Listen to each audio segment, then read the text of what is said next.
Hey everyone, welcome to Daily Revelations. I'm a little late today, but had kind of a crazy day. So, which I'll talk about maybe a little bit in the video.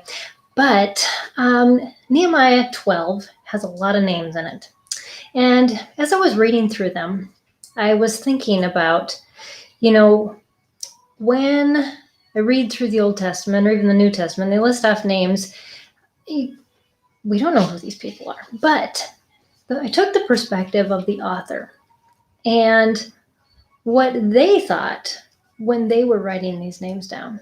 And just like maybe we write in a journal about people, or we have a prayer journal that we pray for people and we write those names down. We don't look at the name and go, well, that's, a nice name. This is how I pronounce it. This is how I spell it.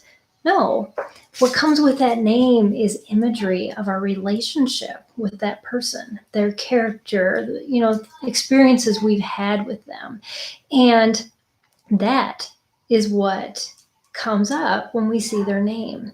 And so as Nehemiah was writing this book, that was his thoughts as he was writing down these people. There was a story behind every person, a testimony of who they were, how they've contributed to everything that was going on. There was so much more.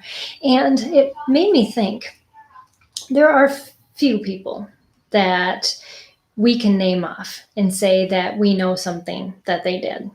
Usually not even their whole story. Like my daughter today was taking a quiz. She's doing physics, and the whole chapter was on Albert Einstein.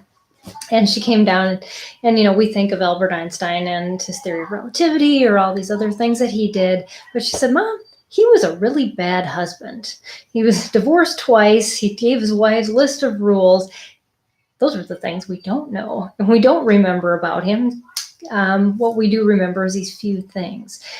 But each of us, whether we get our name recorded and it goes into a history book or anything, we are living a testimony. We're living a testimony to our generation, to the people around us, and you're impacting them every day by what you do.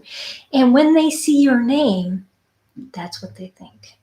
That's what they relate to your name. And we should take a step back. What do people think about when they see me? Do they see me as someone that I want to be remembered as? For this generation, and there'll be stories, we hear about maybe a generation or two back, but then it's lost unless somebody did some really good recording. But mostly they just record who married who their children were, and that's it. So, it's nice to think, yes, I can make a huge impact and I can get my, name out there and be recognized. But that is so small.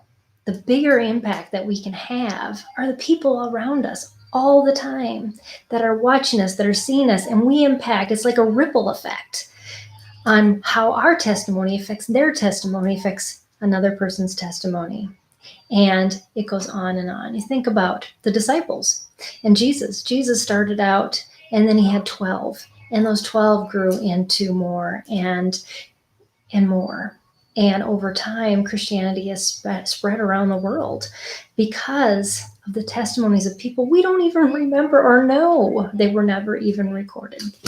So think about that. Think about not only the people in your life whose stories affect you, but also how is my story affecting those around me? And so just a little takeaway from Nehemiah 12 today. So anyways, I will see you again tomorrow. I'll be back in the morning, hopefully, and we will continue on with studying Nehemiah 12 and see what God has for us to learn and study. So hope you had an awesome day, and I'll see you tomorrow. Bye, everybody.